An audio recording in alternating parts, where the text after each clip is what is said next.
Welcome to Your Future in Sales and Marketing, a podcast that helps you make great career decisions to get the most out of your career journey. We'll introduce you to the AXR network of established senior leaders and a handpicked group of future aspiring leaders who have it all in front of them. You'll learn what it's like in the top job and how to get there. Your hosts from AXR's specialist sales and marketing recruitment team will also land bonus episodes for you on how to work with recruiters, write a resume, and smash an interview, as well as our very popular market updates. It's the podcast that has it all. You can't get this career advice anywhere else.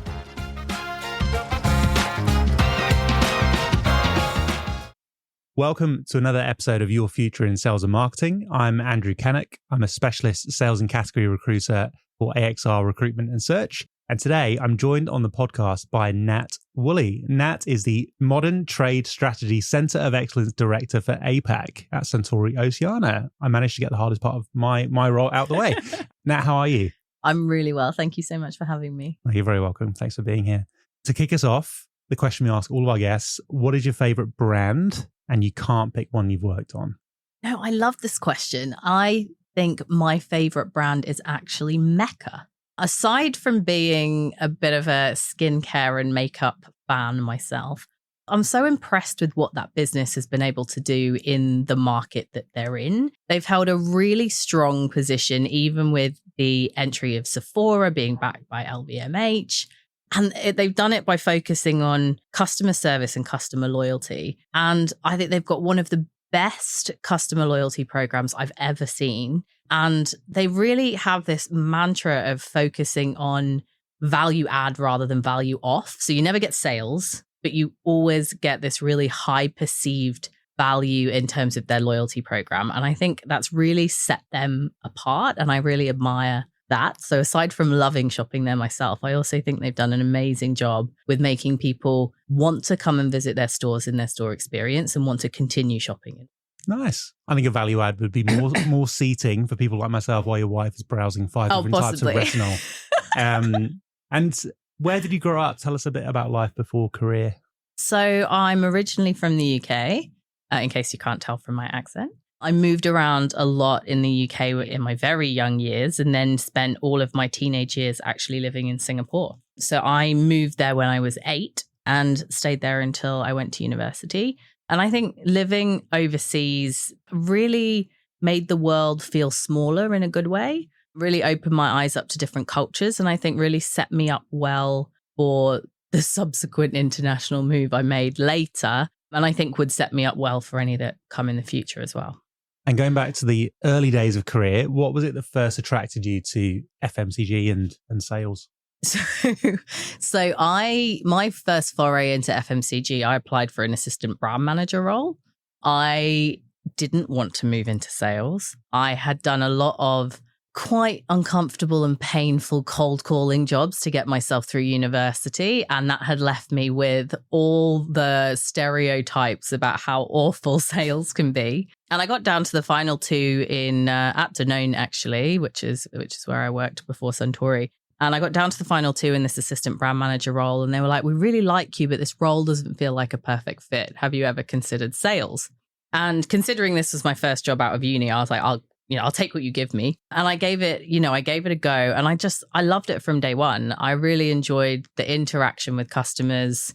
I loved the sort of instant gratification. I was in a territory manager, area manager type role. And I really loved, especially being like a 23-year-old, I really loved the camaraderie of coming together once a month with your peers and sharing the stories and sharing the learnings and probably having a few too many drinks as well in those early days.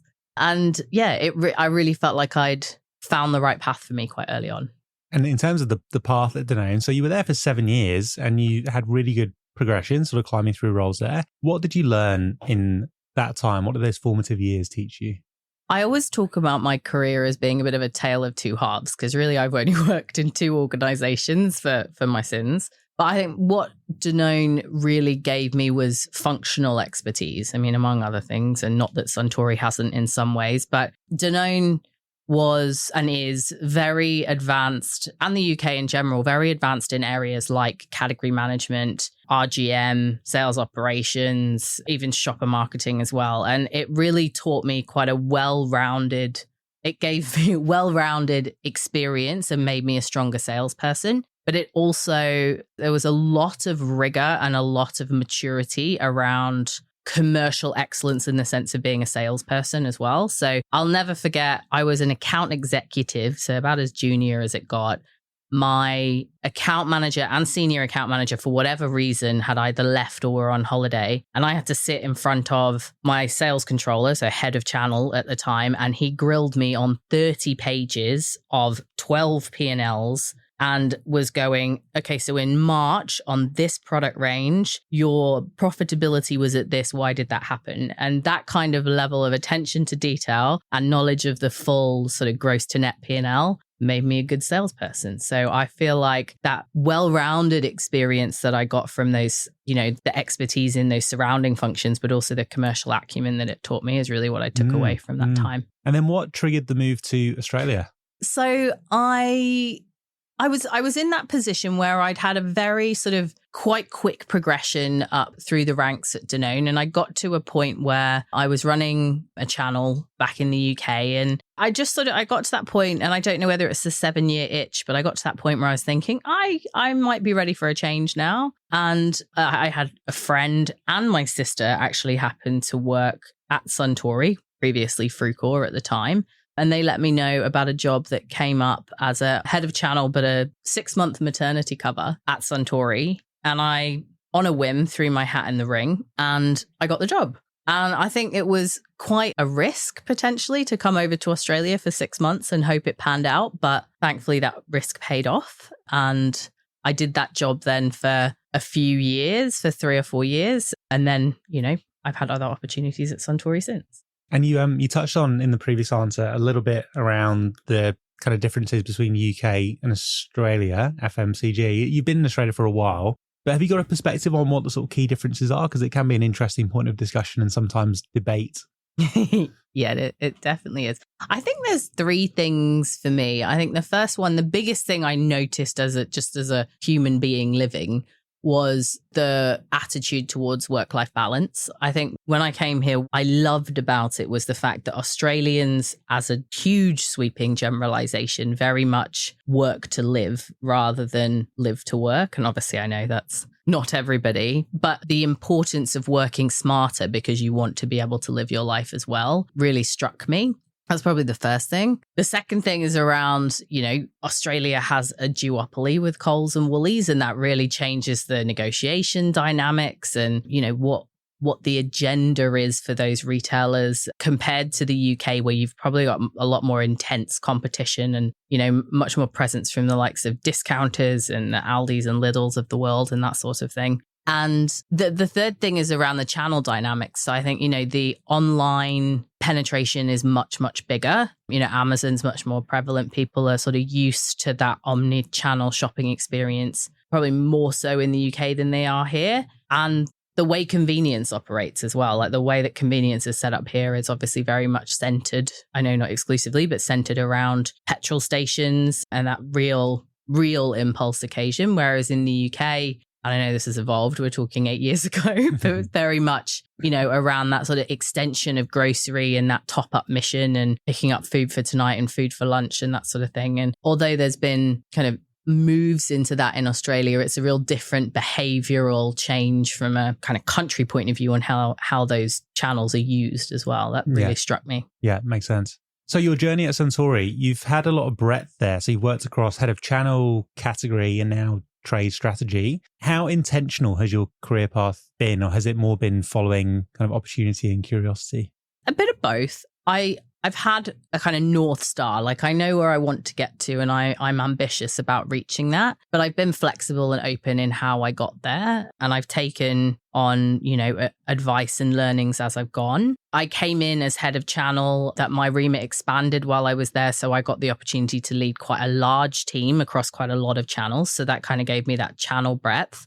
And then kind of at the perfect time for me and at the perfect time for Suntory, the role to run category came up and I walked into that job very, very clear on what needed to be done with the category team and with the category function at Suntory Oceania, and had huge support to do it and to make that change. But I knew that also had a shelf life, because I knew once that job was done, what was going to be next. So even before that change and that transition had happened within the category team, I was starting to think about what the next step might be and trying to position myself for what the next thing might be ahead of time. So intentional in that sense, but not intentional in the sense that I knew what the next thing would be.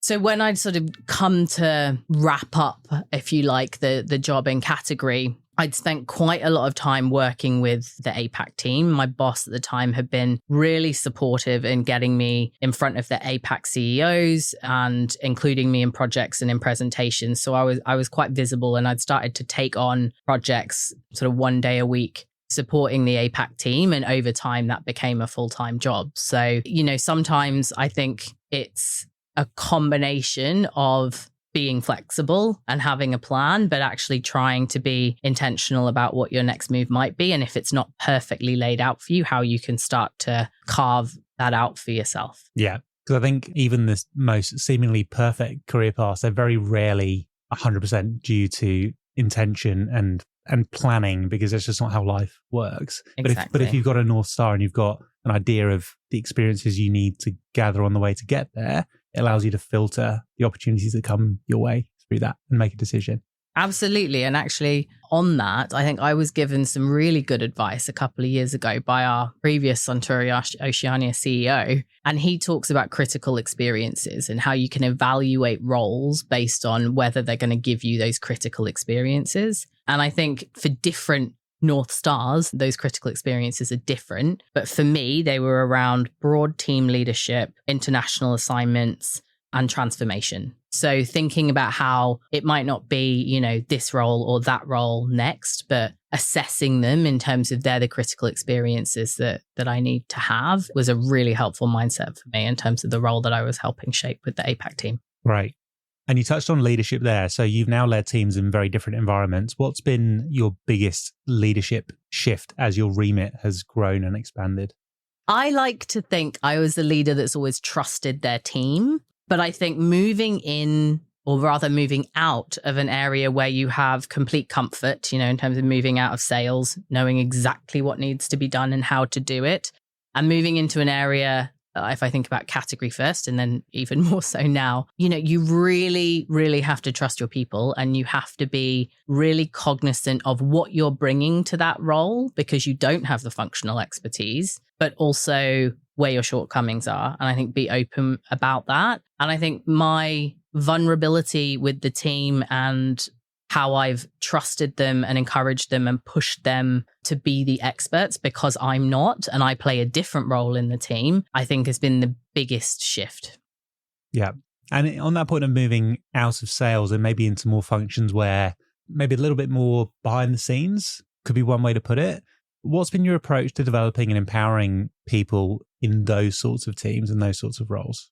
I don't think developing people in those sorts of roles is necessarily different. I have fundamentally believe that you hire good people, you remove the things that are holding them back and the barriers to them succeeding, and then you get out of their way and let them do it.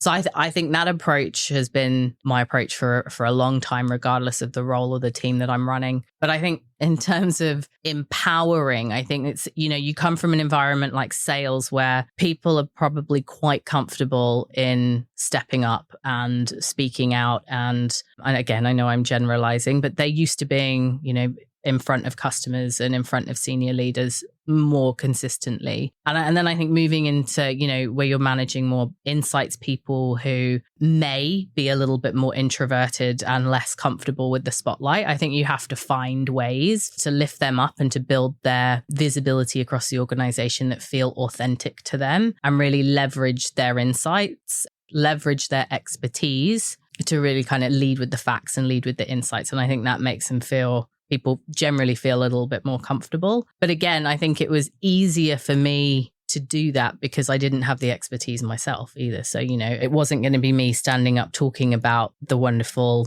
energy category and the insights behind that. It was very much going to be the expert in my team that could do that. And I would make sure to give them the opportunity every chance I could. Yeah, I love that because we've had so many leaders come on and talk about the importance of, remembering when you're a leader, your job is not to have all the answers. It's to create an environment in which other people can solve problems and can demonstrate their own expertise and develop and grow. So I love that point. So tell us a bit about your current job. What's your remit and what does the day-to-day look like? We joked a little bit at the beginning. It's a long, fairly wordy job title. But essentially, I am responsible for uplifting the capability of the commercial organizations across APAC and set the direction of what we call our modern trade businesses, which is essentially our grocery, convenience, sort of managed parts of the organization. It's really about engaging the biggest customers across the region and figuring out how we can winning outcomes for both businesses. But it's a really diverse role. The business, the portfolio, the needs of the different organizations and the size of modern trade in each of the business units is very, very different. So day to day, it can be anything from advising exec teams on the structure of their sales and support functions to succeed in modern trade. It can be training cross-functional teams on building epic joint business plans, and it can be leading projects to anticipate category and consumer growth trends. So making sure that we are providing that thought leadership to help shape the longer term company strategy as well. So very, very varied. Yeah. And there's a lot within that. What do you find most challenging about your role? I've worked in a lot of jobs where you have fairly instant impact. And, sales is a lot of that, that instant gratification, not with everything. And categories are a little bit slower, a little bit more longer term. But this is long-term strategy that I'm doing now. And this is like multiple years and multiple months. And I think especially working across APAC where some of those cultures really value personal relationships to build trust over kind of functional credibility. So that takes time. That's not something that comes quickly or comes overnight. So I think it's taught me patience. It's taught me how to build better and stronger relationships. But it has meant that as, I've been in the role 6 or 9 months now. And as we're starting now to see some of the fruits of that labor, it's extremely rewarding and extremely gratifying. So yeah, I think that's been quite an adjustment for me. Yeah. And in functions like category and trade strategy, you and your teams have to influence without authority a lot. So you have to get alignment from other functions behind the plans that you're building. And that can be really challenging when you don't have maybe direct authority to direct them. What have you learned about how to do that effectively? That's probably one of the other things that I found challenging. You go from making the decisions in sales and then category influencing the decisions. And then this role's removed again and it's influencing the influencers. So, you're quite a long way removed. But I think there's a few things for me. I think first and foremost, certainly in a role like mine, you have a lot of stakeholders. And I think making sure you know who the decision makers are and how, I know that sounds obvious, but who they are and who the people are that might not be from a hierarchical point of view, the decision makers, but from maybe a business culture point of view or an influencing point of view might be those key people. So making sure you know who, and then making sure that you really frame what you're trying to do in a way that, is what's in it for you. Because I think so often we go in and we say, well, I know what needs to be done, so I'm just going to tell you what needs to be done. But actually, if it's not anchored in that business's challenge or that business's problem or what that person is thinking about, you're not going to get anywhere. So I think they're probably the couple of things that I've learned. And I think the third one I referenced before is around understanding, again, in a role like mine across APAC, is thinking about the cultural nuances and how that requires a different approach and learning what that different approach is, and don't kind of naively go in with the way I am is the way that they're going to accept, and actually thinking about how, you can get the best out of people rather than just blustering in and being taking your own approach. And something else you and I have spoken about being challenging in your current role is you're juggling a very senior leadership role, which involves a lot of travel, with raising a little one. What are some of the challenges that you found with that, and how are you managing it? Yes. So my daughter Poppy is 1 year old, nearly 2. Can't believe that already. And I'm traveling to Asia for a week every 3 to 4 weeks. So I'm finding it hard. I'm finding it really hard. She's at that age where she doesn't understand why I'm going and I can't explain it to her. But I hope also that means she won't remember me being away. So I sit on the plane trying not to cry every time I go up there. But I know it's hurting me much more than it hurts her. But there are a few things that I do to manage it. I think first and foremost, I outsource everything I can afford to outsource. So cleaning, ironing. I don't want to be spending that precious time that I have at home doing housework if I can possibly avoid it, which I know is a luxury, but that luxury is the trade-off. I think the second thing is I'm lucky enough to work for an organization that supports flexible working. When I'm not traveling, I try and make my work day work around her as much as I possibly can. Working across APAC, I do a lot of evenings, but I try and carve out that sort of drop off and pick up every day, if at all possible. Obviously, it's not possible every day, but try and carve that time out. And I might take her to nursery late a few days a week so we can have coffee together and just try and carve out those little moments that we can have that are just for us two. And finally, it's not something I do, but it's something I'm lucky to have, which is a true co-parent in my husband. Like he is the sort of person that he's just like, well, this is just your job at the moment. And this is the reality we live in, and just gets on with it. There's no guilt. He's 100% committed to looking after our daughter. So I don't sit there in Bangkok or wherever and think, oh my goodness, is she eating right? Or does she have her hat for nursery? I don't have to worry because I know that he'll have it covered. And that is a huge privilege, but it realistically, it is what allows me to do the job I do. Yeah. Teamwork makes it happen. Hey? Teamwork. Yeah. Love it. As we've talked about, you've had great breadth of experience in your career so far. What advice would you give to someone who's maybe a bit earlier in career and thinking about whether to specialize or to broaden out? I would say from my own experience, I would always say do it, because I think you don't know if you want to specialize or broaden until you've had a bit of breadth of experience. And I think for me, I'd had a very kind of one-dimensional career up until I got to Suntory. I'd just kind of climbed the ladder in sales, but a one-legged stool is very wobbly. And it was only when I moved into category, which I did to make myself a more appealing sales director at the time, but that's really shifted my perspective on the different directions my career might take now. And I think that's quite exciting as you start to open your mind up and your perspectives and your experience up to different parts of the business, different parts of the world as well. I think it really helps you to fine tune what you love and what you're good at and where you want your career to go. So I would always encourage to do it. I don't think you necessarily always have to do it through a job change if you're unsure about it. I think there are ways that you can get breadth, through projects, through mentors in current roles to try and explore it a bit. But I would definitely say don't stay completely in your box, because I think, there's a whole world out there. Yeah. And I think working for the right business is so important, because with a business like Suntory, you've been able to explore all these different curiosities you've had and have different experiences. And not every business is as open to that or able to facilitate that. So I think, to your point, getting breadth doesn't always mean changing jobs necessarily. You can have an amazing and varied career path within one business for a period of time.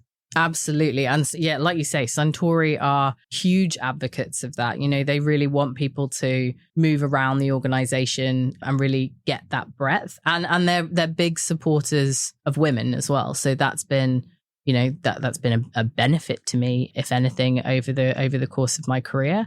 But I think working for an organization that supports moving around and getting breadth and taking a bit of a chance on people is, I'm in a lucky position that I work for an organization that does that. Now you spent time in functions like category and trade strategy. Do you think you could go back and be an even more effective salesperson? And if so, how? This is a slightly leading question.